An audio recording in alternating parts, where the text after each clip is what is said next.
Épisode 8, volumen Fidweten 6, 7. Ma nuit avait été courte. Depuis l'annonce de l'arrivée de l'armée d'Erispoé, l'ambiance au monastère était devenue délétère. Yarnock aboyait ses ordres à tout va. Wembrit tenait conseil dans la salle capitulaire et tous les cavaliers avaient été envoyés en éclaireur sur les routes de l'Est. Préférant fuir l'effervescence qui s'était emparée du lieu, j'avais pour ma part établi mes quartiers pour la nuit dans une remise au bord de l'eau de l'autre côté du fleuve. Debout avant l'aurore, j'avais ensuite pris place dans une des embarcations du monastère, un large tronc de chêne évidé à fond plat, idéal pour naviguer sur les rivières et les marées de la contrée. Habitué depuis toujours à circuler de la sorte et aidé par le courant, je n'eus pas besoin de ramer bien longtemps pour parvenir au niveau du gué où les Morlériennes avaient établi leur camp. Et c'est quand le ciel s'embrasa des feux de l'aurore que je débarquai au pied de la butte boisée qui domine l'Isnonia. « Tu es déjà à pied d'œuvre, moine ? Quelle énergie !» Je sursautais. Dans le jour naissant, je n'avais pas vu Margide assise non loin du gué et emmitouflée dans une épaisse couverture. « Grand Dieu !» m'exclamai-je, « tu peux te vanter d'avoir fait rater un battement à mon cœur.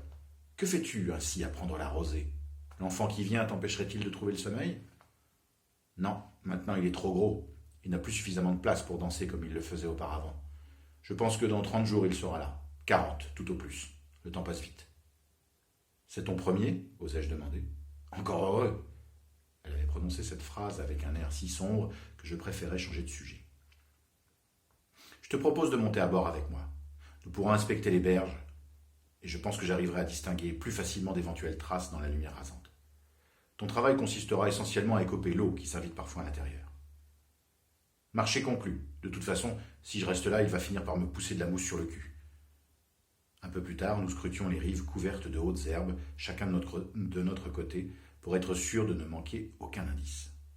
C'était un travail laborieux, car il faut que tu saches, lecteur, que même si l'endroit est situé loin de la mer, la marée joue avec cette partie du fleuve au point d'en sculpter chaque jour de nouveaux contours. Pour faire une pause bienvenue après ces moments d'intense concentration, je revins à la charge auprès de ma passagère. « Alors, vas-tu me dire pourquoi tu as passé une partie de la nuit dehors ?» Elle resta longtemps silencieuse. On n'entendait que le clapotis des vagues contre le bois de la coque. Puis elle se décida enfin à parler. « Connais-tu ce sentiment indéfinissable de ne jamais être nulle part à ta place, moine ?» C'est hélas, il me semble, le drame de beaucoup d'êtres humains, répondis-je. Mais oui, c'est un sentiment que j'ai connu et que parfois je connais encore. Eh bien moi, c'est l'histoire de ma vie. Son regard s'était perdu quelque part au-dessus des roseaux. Puis elle reprit. « Je suis né sur la côte, de parents inconnus. M'ont-ils abandonné devant la porte d'une confrérie de veuves à cause de la couleur de mes cheveux, parce que j'avais été conçue en mariage, parce que j'étais une fille, ou tout simplement parce qu'ils n'avaient pas les moyens de me nourrir ? Je ne le saurai jamais. Toujours est-il que j'ai grandi au milieu des moniales. Au début, c'était pas si désagréable. J'ai reçu un peu d'instruction, suffisamment en tout cas pour m'apercevoir que le monde que l'on voulait m'imposer n'était pas celui dans lequel j'avais envie de vivre. Dès que je suis sorti de l'enfance, je me suis rebellé. Inutile de te dire à quel point cela a été peu apprécié. Aussi, quand les Morlériennes sont arrivées, j'ai pris cela comme une bénédiction. Cette année-là, ils étaient venus pour commercer, et ils avaient disposé sur la plage des étals de fourrure aux couleurs extraordinaires. J'étais fasciné. Lorsqu'ils se sont apprêtés à repartir, j'ai pris une décision folle. Je me suis glissé un soir dans l'un de leurs navires. Tu ne peux pas savoir comme ils ont ri lorsqu'ils m'ont découverte, cachée au milieu de leur ballot de marchandises. D'habitude, quand ils embarquent des femmes à bord, c'est rarement avec leur consentement. Mais, l'interrompis-je, tu n'as pas eu peur d'être malmené par ces hommes ? En crois-moi, c'était le cadet de mes soucis. Malmené, je l'étais depuis toujours. Aiguillonné par les prêtres, les gens me fuyaient à cause de la couleur de mes cheveux, comme si j'étais la fille du diable en personne. Je ne souhaitais qu'une chose, me soustraire à la mainmise des religieux qui avaient fait de moi une paria et quitter mes semblables qui ne m'avaient jamais défendu contre une telle injustice. Les Morlériennes, eux au moins, m'ont accepté tel que je suis. Mes cheveux, ils s'en moquent. La religion, c'est l'affaire de chacun. Chez eux, personne ne vient te dire dans quel sens tu dois honorer ton mari. Dans un premier temps, ils se sont demandé ce qu'ils allaient bien pouvoir faire de moi. Puis ils ont tout simplement décidé de me ramener chez eux. Gudrod, leur chef, m'a donné le choix. Soit j'officiais dans sa maison en tant que servante, autant dire comme esclave, soit il me donnait comme épouse à l'un de ses seconds. J'ai préféré la deuxième solution, car le mariage au moins me donnait un statut. Rends-toi compte, moi qui n'étais rien, je devenais après une simple traversée des mers la femme d'un grand guerrier du Nord.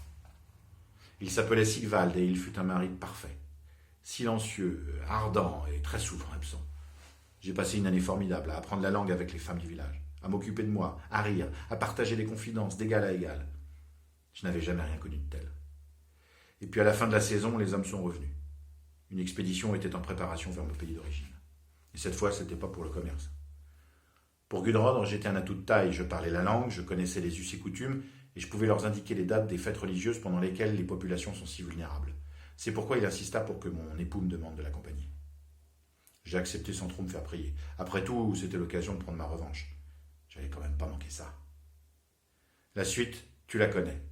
L'aventure qui prend une mauvaise tournure, le marché avec le mystérieux commanditaire, et puis le retour calamiteux. Nous avons livré une terrible bataille à Namétis. Sigvald a reçu un javelot en travers de la gorge. Il est mort dans la boue, loin de chez lui. C'était le second de la troupe et je porte son enfant. Maintenant que Falky a pris sa place, j'ai peur qu'il ne s'en prenne à moi. Tu l'as constaté toi-même, Gudrod est isolé et dorénavant il n'est pas dans ses priorités de me protéger. Je comprends mieux ton tourment à présent, lui dis-je. Je te remercie de t'en être ouverte à moi. C'est une marque de confiance qui me touche profondément. Ah, tais-toi, le moine. Je sens que tu vas encore me sortir une de tes bondieuseries que vous ne pouvez vous empêcher de semer aux 80. Je me mis à rire, car elle n'avait pas tort, et son rire se mêla au mien. Dérangé, un héron s'envola au milieu des volutes de brume qui s'effilochaient sous les assauts du soleil. Ce fut un pur moment de grâce que nous savourâmes en silence. « Que vas-tu devenir » lui demandai-je sans détour. « Je ne suis plus sûr de rien. J'ai joué et je me suis perdu. Me voici maintenant étrangère dans mon propre pays. Mais ce n'est pas mon avenir qui compte dans cette histoire. D'ailleurs, en ai-je encore un ? C'est pour mon enfant que je m'inquiète. Il n'est pas né que déjà j'ai l'impression que le monde le rejette. Crois-tu que je vais être obligé à mon tour de l'abandonner ? Ah bon sang, la vie est une garce qui ne cesse de bégayer. » Pendant qu'elle dissertait sur les futurs possibles, je dirigeai l'esquif vers la berge et m'assis face à elle. Nous nous regardâmes pendant un long moment, sans un mot. Puis je lui pris solennellement les mains et m'éclaircis la gorge pour chasser l'émotion qui la voilait. « Margit, c'est à présent à mon tour de me confesser. »